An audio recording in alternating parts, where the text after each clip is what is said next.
presence here in the narthex makes me recall my days as a priest. It is a privilege to chat with you for a while, tell you of my own personal feelings about church and myself from the days I was a child up to this moment.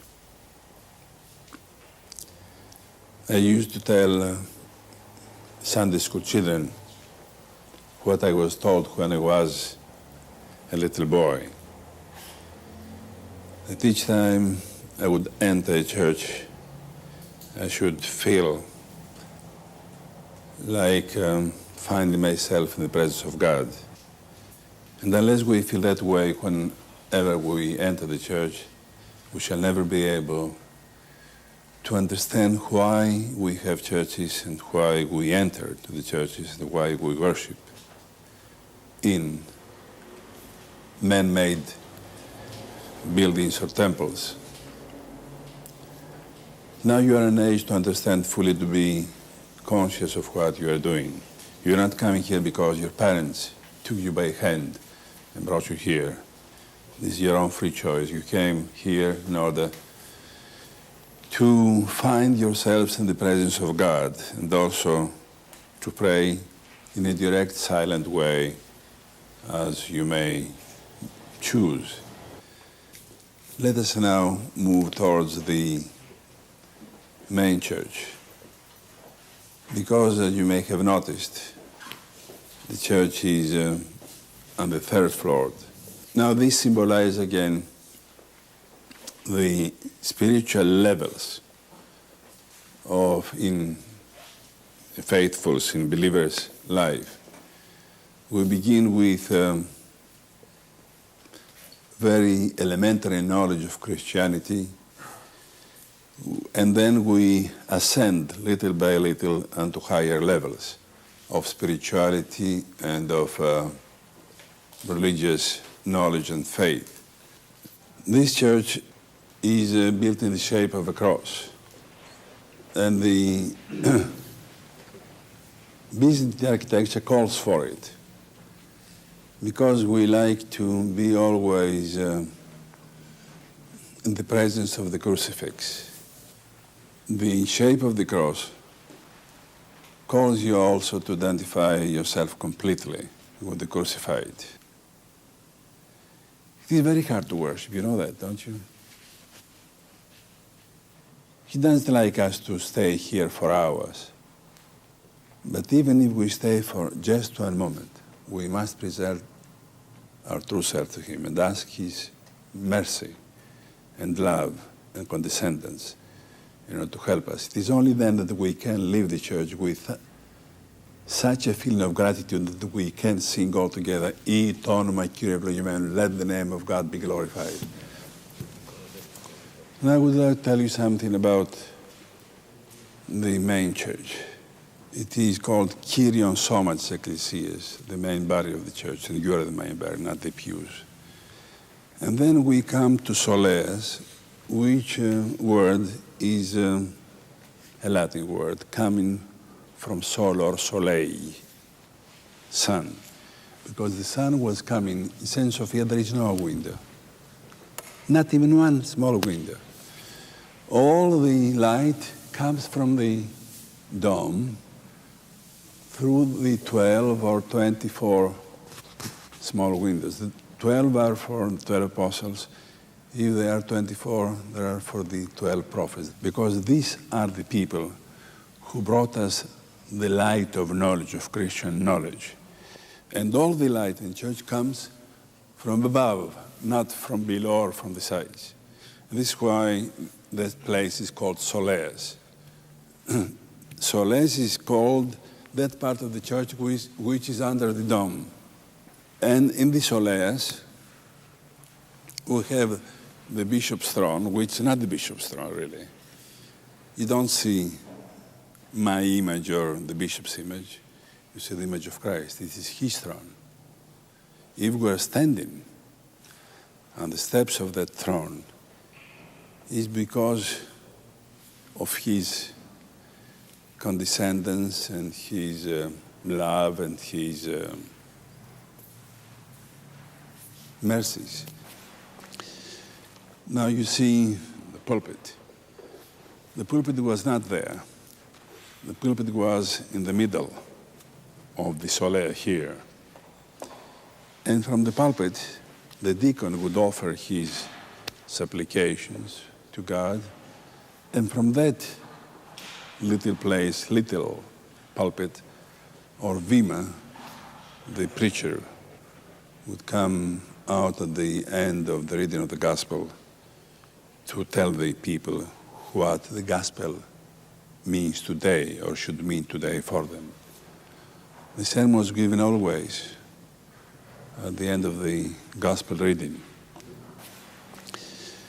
Now you see the iconostation and the icons as open books telling you while we are occupied with divine liturgy, telling you that she's the Mother of God, that was the Annunciation, and you must recall when the Annunciation took place and how.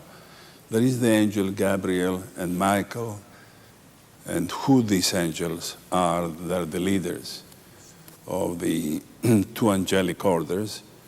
And then you see Jesus, you say John the Baptist, who was the forerunner for Christ, and you have in front of you a full, so to speak, triptych of the New Testament as we know it today.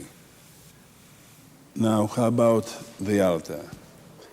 There was no altar in the early church.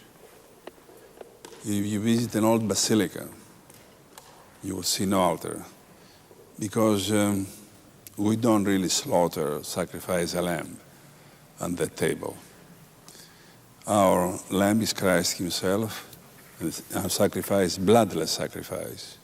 Now, you know that the main purpose for which the altar exists is all to offer tasaikton on your gifts from the gifts you have given us. We're not offering something which is ours. We're not worthy to offer you something which is ours. We offer you some gifts which are part of the gifts we have received from you. You must understand, tasaikton son means exactly that. Because we feel we're not worthy to offer to you something which is our own, we offer gifts only from the gifts we have received from you. How does the Church, and we as Greek Orthodox Christians, justify having the figures that we have in here? How do we distinguish between there being idolatry and there being iconography? First of all, there is nothing in Christianity which can be really parallel to an idol. There is no such thing as idolatry, because we don't worship the icons. We simply venerate the icons, which means that we show respect, reverence to the icons. In our icons, there is a theology. The theology that we try to depict the spiritual characteristics of that person. It's not a photography. In St. John, for instance, we try to depict austerity. In Jesus, we try to depict his love and peace and peaceful attitude. In Theotokos, we try to depict the tender care of a mother for a child. Now, why do we kiss them? Well, kiss is an expression of love and dedication. And it is an honor and privilege for us to be able to kiss the icon of Christ, St. John, who was the forerunner of the Theotokos, who was his mother. But according to the ruling of the Seventh Ecumenical Council, the honor we attribute to an icon is not going to the icon, to the wood, to the painting, to the color, or to the mosaic. It goes to the person which is depicted by that icon. The crucifix, the crucified Lord, is the conqueror of the world. It is not that we need the cross in any symbolic way, but we need the cross to remind us of the three words, endu tonika, in this sign you may be a victor. And probably you have personal experience or knowledge of it. I have, for instance. I remember once, while serving as priest here, I forgot my little cross that my mother gave to me. And that evening, now it may be a coincidence, I don't know, but we had a car accident. I never felt in danger after that, because I never left my cross in my little chapel at home or on a table. I always wear it. And I feel so safe, so secure. Whenever some people tell me, aren't you afraid traveling from east to west, from north to south? I said no.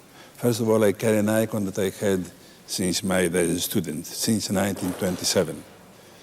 Next year will be 60 years. I carry it everywhere I go. And I carry also the cross that my mother gave me. Any questions?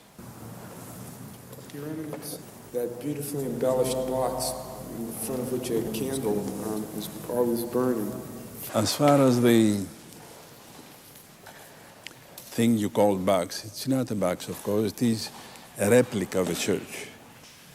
It's called artophorion, that it carries the bread of life, Christ himself.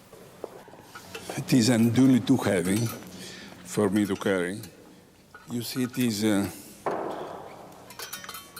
the shape of a church, and this is in a golden box. Let me hold from here.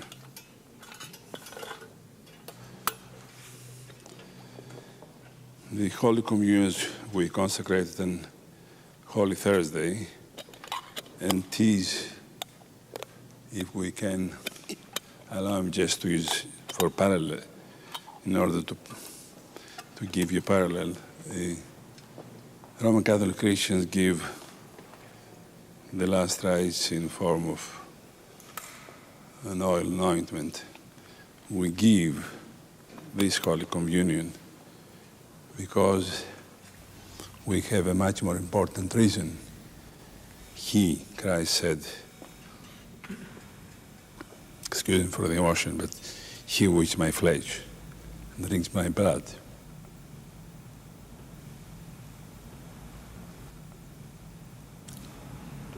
he stays with me and I with him. This why. The vigil lamp is there because we like to have you act and live as vigil lamps. And we call it vigil lamp because this lamp never goes out. It burns day and night. A vigil eye, a vigil heart that cares for the faith and protects it against any darkness of any kind. Because there are physical darkness, there are darkness that we are causing. Confusion, despair, fear, death.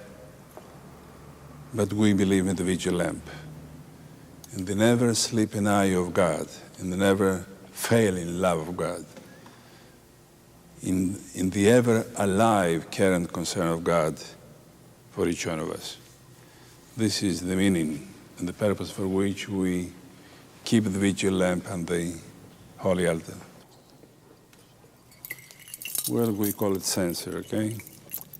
In Greek, we call it thymniato or livanistiri. And here there is charcoal, which we'll eat, and which again reminds me and you that our hearts should be ever burning. Then we place upon the burning coal incense. The original incense was some tears from the tree, the cedar trees of Lebanon. Because it comes like a tear, it is offered as a symbol of our repentance, of the contrition of the heart. And we go around and offer it in front of every person in order to call him or her to join us in offering that kind of prayer for expiation and for catharsis. It's not to fill the church with smoke or to please this kind of breathing of nostrils, but in order to call us into another offering, the offering of osmis evodias pneumatikis, which is the part of the liturgy of the faithful. And this is what we should be able and should try to offer to God, not incense, not smoke, but a fragrance testifying that there is evodia pneumatiki, there is something spiritual in us which smells better than any flower in the world. This is called the Mincium, and some of you may know that it is a compound word from the Greek anti, which means in place of, it's preposition, and mensa, which is table. And it is used mainly when we don't have a consecrated holy altar. In other words, a chaplain may use it just by placing it on the ground or in a rack. In the Navy, they can place it anywhere on the deck, in the Air Force, on any seat, and conduct divine liturgy. You remember I told you earlier that the blessing given to you is not the priests or the bishops, it is His. And whenever we bless you, receive the blessing as you received from Him directly, not from me. It is depicted here. What we offer to you is His, not ours. Ours is the service, nothing else. We are the instruments, but not the giver, so to speak. The only thing we give you is anditheron, but we are also anditheron. He's not present, therefore He asked me to do it for Him. As far as the Evangelium is concerned, it contains the four Gospels divided into 365 lessons, each for a day of this calendar year. So you must know that this is not just a golden book. It contains the golden words of salvation. And you may see it how it is divided.